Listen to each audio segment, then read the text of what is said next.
Aujourd'hui, je reçois Bernard Duprier pour nous parler d'un organisme d'enseignement CAFE, soit le cours autodidactique du français écrit. Bonjour, Monsieur Duprier. Merci. Bonjour, monsieur, ça va? Ça va bien? Ça va fort bien, mais vous-même? Je vais bien, mais qu'est-ce qu'un cours autodidactique du français écrit? Tout le monde tique sur le mot autodidactique. Qu'est-ce que c'est? Parce que c'est un qualificatif. Autodidactique, c'est quelque chose qui a la qualité de l'autodidaxie.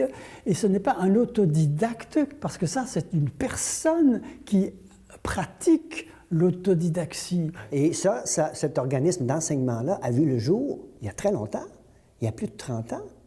Il a vu le jour il y a plus de 30 ans à l'Université de Montréal, quand j'étais professeur et qu'on m'avait chargé d'enseigner le français correct à 200 étudiants d'un coup, 2 fois par année, dans un auditoire.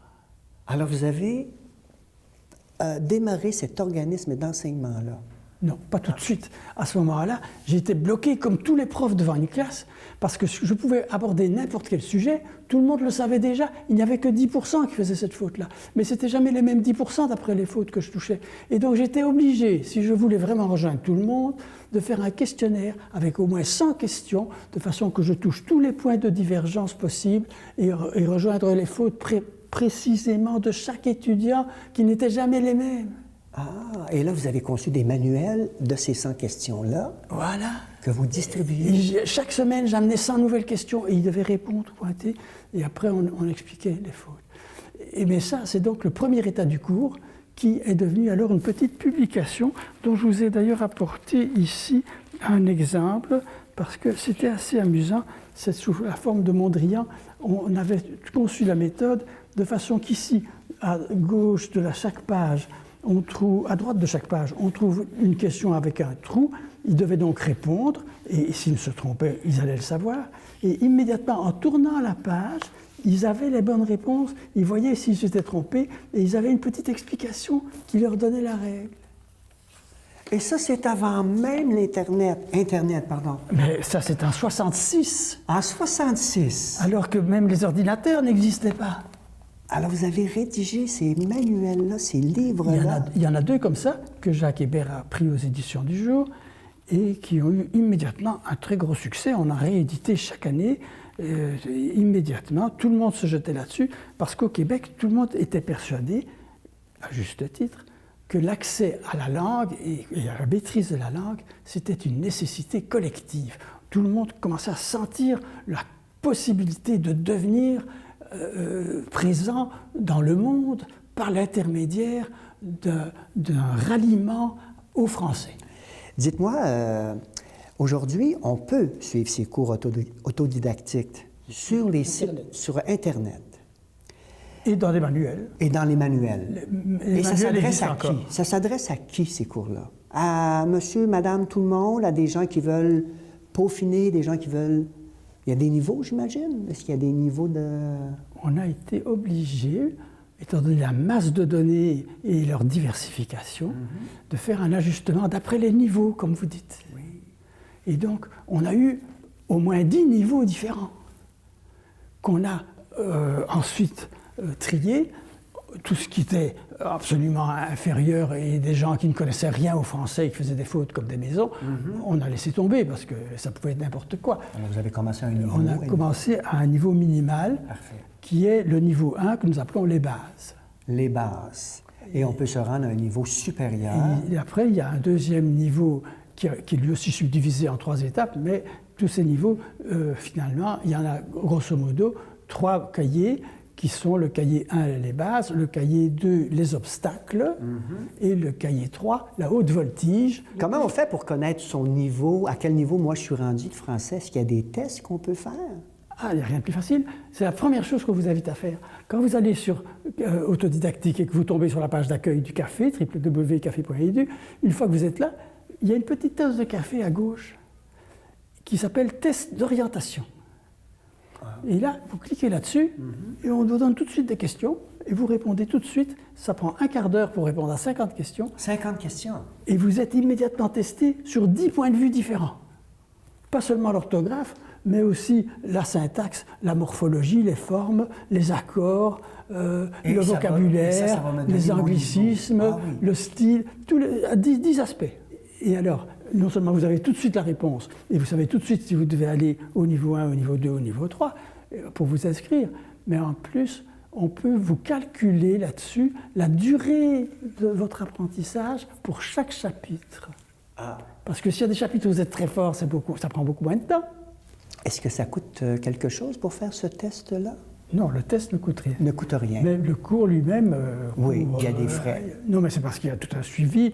Il y a un tuteur qui va vous prendre en charge, qui va vous dire maintenant vous faites une révision, maintenant vous faites une proposition, maintenant, etc. Et après 9 étapes, 10 étapes comme ça, on arrive en 3 mois à un diplôme et une attestation. En 3 mois. Et tout ça coûte 150 $, ce qui est moins cher que la plupart des cours de français ailleurs. Et qui sont reconnus, j'imagine, ces attestations-là? Ah, qui sont reconnus par la Soféduc, c'est elle qui les attribue, la Société d'éducation continue pour le Québec. Et moi, si je m'inscris comme ça pour être accompagné, est-ce qu'on reçoit des manuels papier comme ça à la maison? Oui, vous les recevez. Ça ne se fait pas seulement sur Internet. Sur Internet, c'est surtout le test, c'est ça? De toute façon, vous recevez le cahier. Toujours. Même si vous êtes sur Internet, pour faire vos révisions. On reçoit le cahier par la poste. Parce qu'on ne peut pas faire ses révisions sur Internet. J'ai remarqué, parce que je suis allé sur la page d'accueil de ce site-là, et qu'on parlait beaucoup de l'aspect culturel des différents pays francophones. Ça veut dire que moi, si je suis originaire de la France ou de la Suisse ou de la Belgique, mon français peut diverger légèrement. Exactement. Alors ça, c'est pris en considération également la provenance de l'étudiant. C'est-à-dire qu'il n'y a rien d'automatique là-dedans. Ça a dû être fabriqué point par point sur chaque divergence. Ouais. Et donc, nous avons 10 000 questions qui sont en expérimentation dans tous les pays de la francophonie. Et ça a demandé des subsides énormes de la part d'abord de l'ACDI. Ensuite, l'Université de Montréal a fait ce qu'elle pouvait, mais c'est surtout le gouvernement français et là, il y a le ministère de l'Éducation et le ministère des Affaires étrangères qui ont versé des millions et qui nous ont envoyés en mission à toutes sortes d'endroits, surtout en Afrique, parce que leur idée, c'était de diffuser le français en Afrique. Et donc, on a fait de l'expérimentation et on a fait des tas de tableaux avec le calcul exact des besoins d'après chaque pays.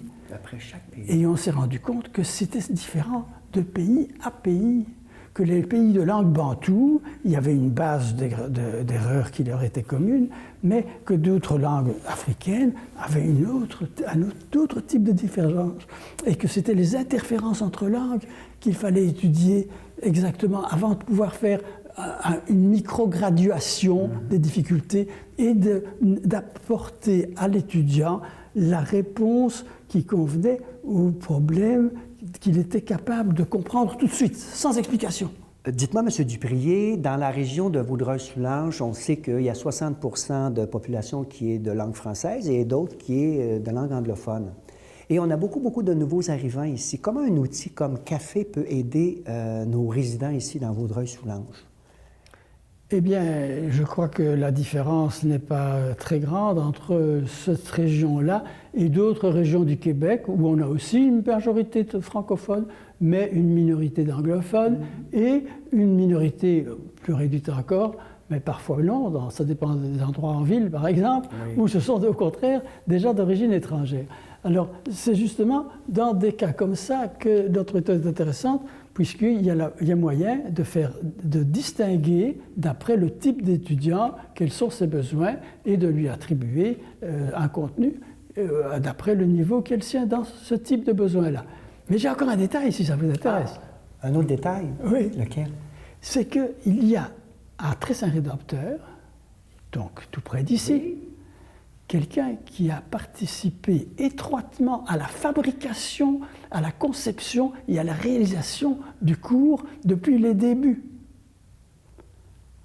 Et qui est l'inventeur des formules mathématiques qui ont permis de calculer tous les niveaux sur lesquels nous nous basons. On peut savoir son nom? Ce n'est pas moi, parce que moi, je n'ai jamais rien compris et connu dans ce domaine-là. C'est M. Molland, c'est Normand Molland, qui travaille actuellement avec la coop, c'est sûr, de Trésor Rédempteur, mais qui, depuis 1970 environ, participe d'abord à une équipe de recherche en statistique de l'Université de Montréal pour créer les algorithmes, et par la suite, c'est lui qui a entretenu tous les logiciels et qui a ensuite hébergé nos serveurs et qui maintenant continue à développer avec moi les nouveaux cours qui prennent une nouvelle forme. D'ailleurs, c'est la forme des Android, c'est de pouvoir mettre tous ces contenus-là sur des petits appareils et que tout se réduise à une phrase ou deux chaque fois. Un gros travail en perspective. Un gros travail qui est presque achevé, terminé. On y travaille depuis 10 ans déjà. Monsieur Duprier, vous avez évalué à travers cet organisme d'enseignement-là que le taux d'apprentissage était plus élevé que dans un cours ordinaire. Absolument. Et ça, vous l'observez toujours? Oui, c'est très facile à observer parce qu'on s'aperçoit que l'étudiant, si on lui enseigne quelque chose au moment où il se pose justement cette question-là, il la retient tout de suite. Il en a besoin pour la suite de son existence. Il s'en sert, il y repense constamment. Mais tout ce qu'on va lui enseigner, soit qu'il le sache déjà parce qu'il l'a appris un peu autrement et il s'en est rendu compte, mais qu'il ne sait pas en avoir une idée claire, c'est trop tard, ça ne sert plus à rien. Ouais. Et tout ce qu'on va lui enseigner à l'avance, comme on fait tout le temps, comme en mathématiques et partout, c'est-à-dire des questions qu'il ne s'est jamais posées et il ne sait même pas à quoi ça répond, toutes les réponses qu'on lui enseigne en mathématiques ou ailleurs, ou en physique, etc.